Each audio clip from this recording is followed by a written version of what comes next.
Welcome to Kenton's videos. Enjoy the video. In this video, I will explain how to remove Jeep Gladiator windshield wipers. First, ensure you have the right tools, including a small flathead screwdriver and a wiper arm puller. Begin by lifting the wiper arm away from the windshield until it clicks into its service position. This provides better access to the base. Next, carefully locate the small plastic cap covering the nut at the base of the wiper arm.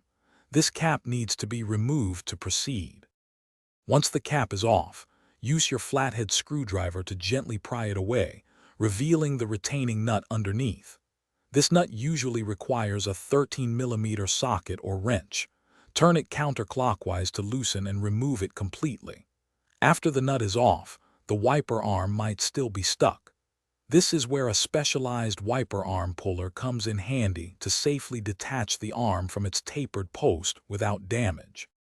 With the nut removed and the arm loosened by the puller, you can now carefully pull the entire wiper arm straight off the post. Be sure to pull it directly upwards to avoid bending or damaging the post. Take a moment to inspect the spline post for any signs of wear, rust, or corrosion. Cleaning the windshield area around the wiper post is also a good practice before reinstallation or storage.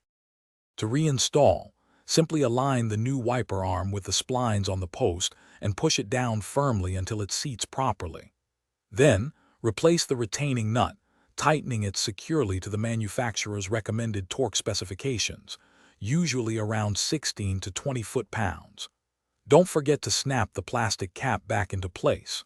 For easy meal prep, check out the leak-proof containers linked in the description, along with other great deals. This ensures your wipers are ready for any weather.